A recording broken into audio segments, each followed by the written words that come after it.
नमस्कार, मैं प्रेरणा शर्मा स्वागत करती हूँ आप सभी का थिंक टैंक पर। दोस्तों, दिल्ली हाई कोर्ट ने अरविंद केजरीवाल की हवाइयां उड़ा दी हैं। वो अरविंद केजरीवाल जो कहते नहीं थक रहे हैं कि मनीष सिसोदिया एक भगत सिंह है। मनीष सिसोदिया ने कुछ भी नहीं किया है। मनीष सिसोदिया को भारत रत्न मिलना चाहिए।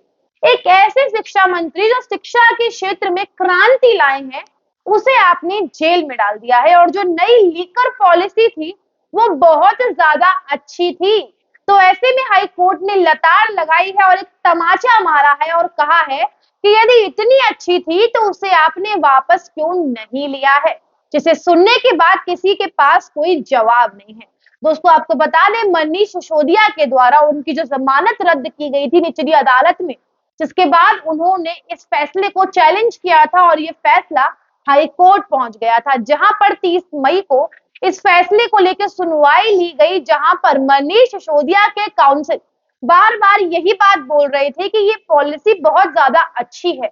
जो नई लिकर पॉलिसी है, शराब नीति है, एक्साइज पॉलिसी है, ये बहुत ज्यादा अच्छी है और ये फायदे का सौदा है। जिस पर हाई कोर्ट ने सवाल उठाए और कहा कि इतनी ही अच्छी थी तो आपने इस पॉलिसी को वापस क्यों लिया है।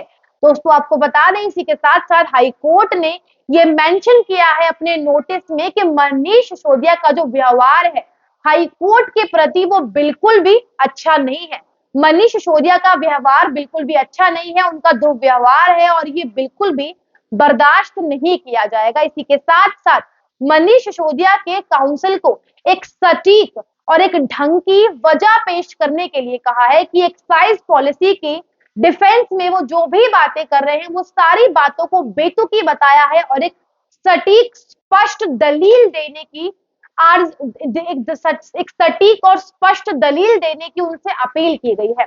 आपको बता दें, सीबीआई के द्वारा जो ऑफिसर पेश हुए थे जिनका नाम राजू था, जिन्होंने इस बात को क्लियर किया है कि मनीष सिसोदिया के द्वारा जो एक लीकर पॉलिसी थी पूरी, उसमें जो इंटरेस्ट की दर थी वो 5 से बढ़ाकर 12% कर दी गई। आखिरकार वो क्यों की गई? क्या वह शराब नीति इस पूरे घोटाले को अंजाम देना चाहते थे? वो शराब के जितने भी थोक विक्रेता थे उन्हें ज्यादा फायदा देना चाहते थे और उनसे रिश्वत जेब में डालना चाहते थे।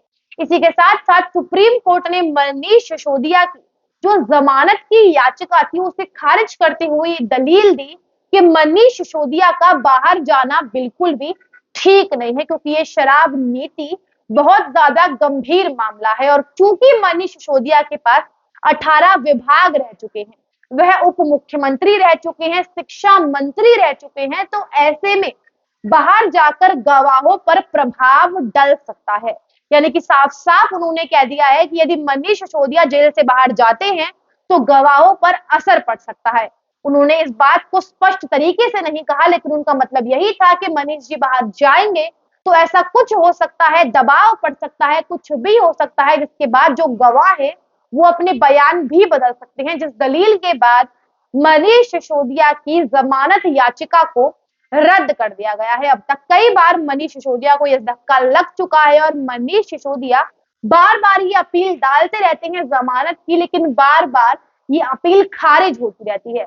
लेकिन ऐसे में अरविंद केजरीवाल रुकने का नाम नहीं ले रहे हैं। अरविंद केजरीवाल की तरफ से बार बार यही बताया जाता है कि मनीष सिसोदिया कट्टर ईमानदार है। अब इस कट्टर ईमानदार पार्टी के नेता कितने ईमानदार हैं वो हम सभी की आंखों के सामने है। पहले सत्येंद्र जैन मनी लॉन्ड्रिंग मामले में जेल के अंदर है, फिर मनीष सिसोदिया शराब नीति के मामले में जेल के अंदर है, और अब जिस तरीके से उनकी नई नई शिक्षा मंत्री बनी अतिशी जी और सौरभ भारद्वाज जिस तरीके से एलजी को लेकर झूठी खबरें फैला रहे हैं, इससे पता चलता है कि ये पार्टी कितनी कट्टर ईमानदार है।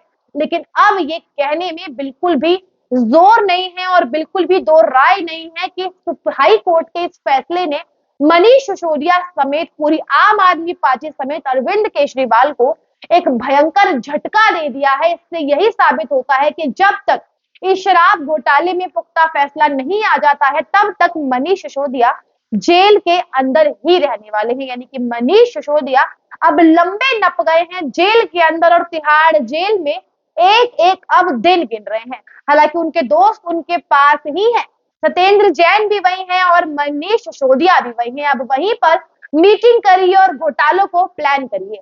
इस मुद्दे पर आप अपनी क्या राय रखते हैं, हमें कमेंट करके अवश्य बताइएगा। रिपोर्ट अच्छी लगी हो, पसंद आई हो तो लाइक करें, कमेंट करें और शेयर करना बिल्कुल भी ना भूलें। नमस्कार।